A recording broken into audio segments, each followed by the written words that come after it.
check! It's English O'Clock! Ang pag-aaral ng English upang madaling matutunan, bakit hindi natin simplihan?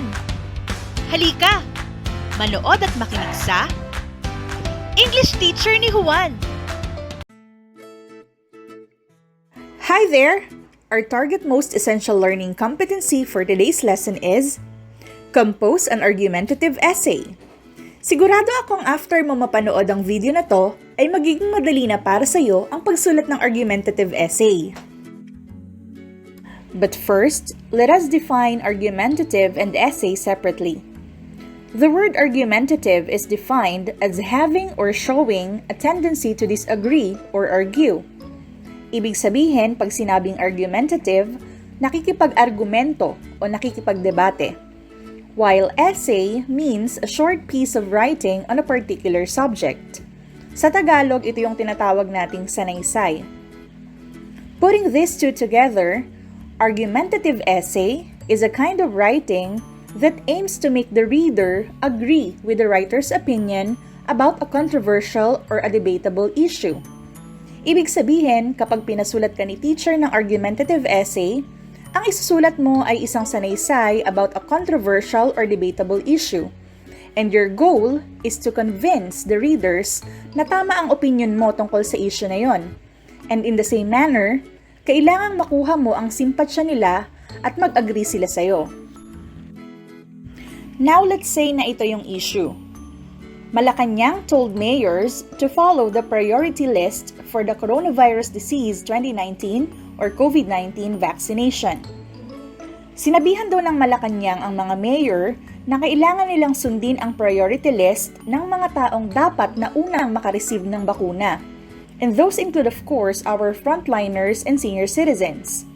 Itong issue kasi na to ay naging controversial dahil according to news, ay may ilang mayor na nagpabakuna na agad to think na hindi sila kasama sa priority list. Now, what is your stand on the issue? You only have to choose between the two. Agree or disagree. If you agree with the issue, let's have this as your claim or thesis statement.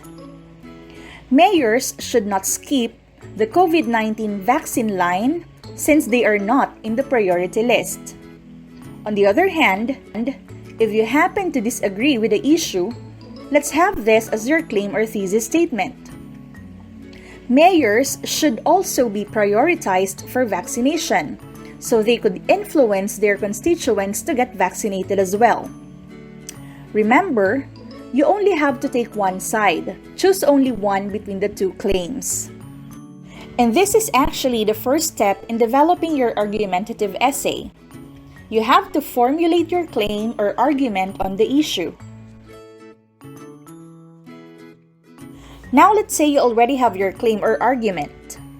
Mayors should not skip the COVID-19 vaccine line since they are not in the priority list. The next thing you will do is to support your claim by providing evidence. Saan ba tayo makakakuha ng mga evidence? It could be from your prior knowledge or personal experiences. Pwede ka ring mag-interview ng experts to get their opinion about the issue. For example, ang issue ay health-related, so you can interview doctors or nurses. Kung ang issue mo naman is about education, you can interview DepEd officials or teachers. And also, you may consult reliable books and articles in print or online. But again, make sure that these materials are from reliable sources, because when you write an essay, it should be based on facts. So there, nasa step 2 ka na. Look for evidence to support your claim or argument. Meron ka ng claim or argument. Nakapaghanap ka na rin ng evidence. Now, you are ready to write your essay. Argumentative essay basically has 3 parts: the introduction, body, and conclusion. Ano-ano ba ang pwede mong isulat sa introduction? So sa introduction, you may introduce the issue. Ano ba yung pinag-uusapan? Ano ba yung issue? You can also give background information.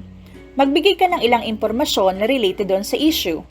And also, you have to state your claim or thesis statement. Usually, ito yung last sentence sa introductory paragraph Ito yung claim or stand mo dun sa issue, remember? Next naman is body. Sa body, you have to present your evidence. To present your evidence, magbibigay ka ng reasons to support your stand and elaborate them. When you do this, you can already make one paragraph for each reason. If you can provide 3 or more reasons to support your claim, the better. Later, I'll show you a sample argumentative essay for you to easily determine its parts. But also, you have to take note of this. Number 1. Each paragraph must contain one reason and its supporting details. Number 2. The supporting details may include examples, statistics, personal experiences, or quotations. Di ba nakapag-prepare ka na ng evidence?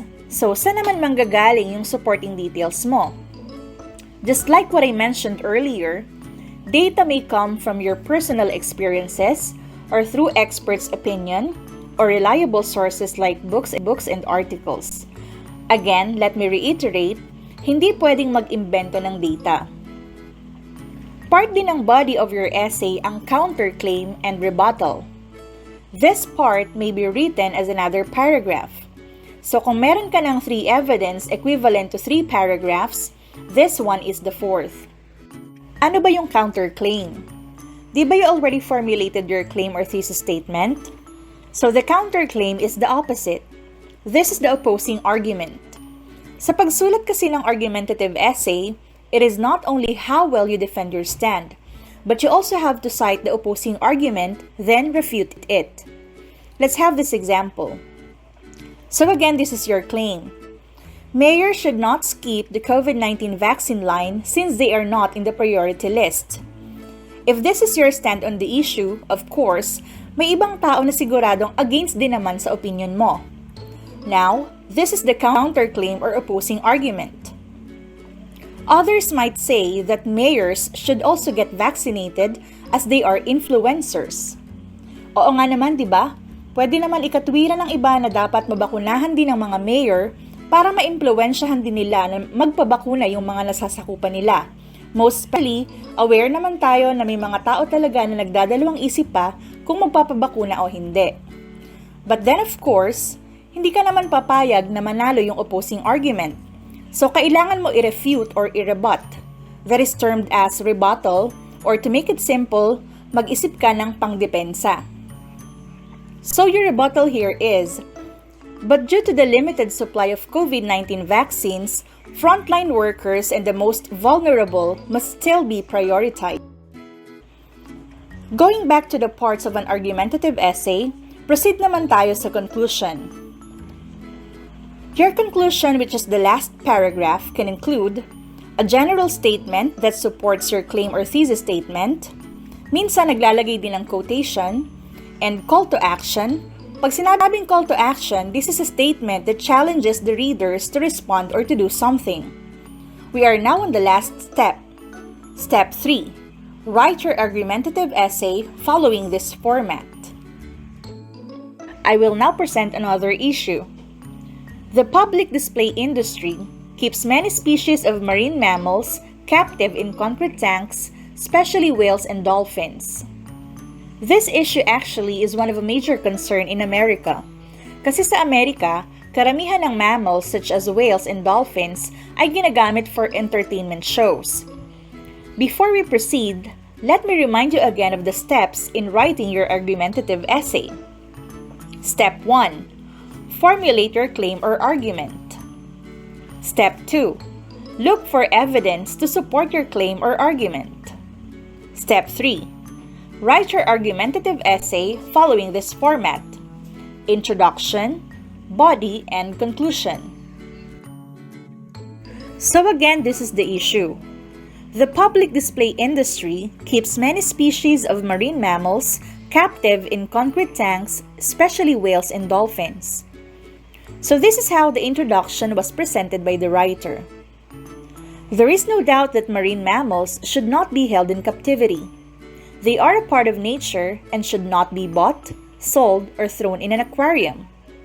Marine mammals have the right to be kept in their natural environment. The sentence in red is the claim or thesis statement. This is the stand of the writer. So for him, marine mammals should be kept in their natural environment. For the body, he presented a list of evidence to support his claim. The first reason is highlighted in blue, followed by the supporting details. Captivity causes many health problems in marine mammals. Many tanks have water full of chemicals and bacteria. This results to blindness and many skin problems in dolphins and other marine mammals. Marine mammals in captivity die from pneumonia, ulcers, and other stress-related diseases. Most of these helpless creatures suffer from boredom. Dolphins in the wild can swim up to 40 to 100 miles per day, but in pools, they go around swimming repetitive patterns. Due to boredom and limited space, many dolphins abuse themselves. They often bang their heads against tank and aquarium walls. Reason 2. In addition, some of these poor innocent creatures face abusive treatment by their caretakers, thus shortening their lifespan. In fact, Keiko, the killer whale star of Free Willy, was a victim of this type of abuse. It was known to be said that he was 1,000 pounds underweight and developed a wart-like disease. His teeth were ground down, chewing the sides of the pool due to boredom, and he also had a problem with his dorsal fin. Reason 3. Marine mammals also breed very poorly in captivity with very high infant death rates. For this reason, when a baby dolphin is born into captivity, its birth is usually kept a secret from its mother until it shows signs of survival. Marine mammals do breed in captivity, but the birth rate in captivity is not as successful as in the wild. Here we are now at the counterclaim or opposing argument, and of course the rebuttal or the defense. Let me read. On the contrary, some people think that holding animals in captivity helps in study and research, so this is the counterclaim. But the truth is, scientists prefer to learn about animals in their natural environment, so they get first-hand knowledge, while this sentence is the rebuttal. And lastly, here is how the writer wrote the conclusion. In conclusion, marine mammals should definitely not be held in captivity. Mahatma Gandhi once said, "The greatness of a nation and its moral process can be measured by the way its animals are treated." In a world where much of nature and the wild has already been lost, it is up to us to let these beautiful marine mammals free. The conclusion consists of 3 elements. The sentence in red is a restatement of the writer's claim or opinion. It was then followed by a direct quotation from Mahatma Gandhi. And the last sentence in blue is a call to action. It is a challenge for the readers to act and help these mammals be freed from captivity. So did you learn something today? Sure ako na hindi ka na nosebleed.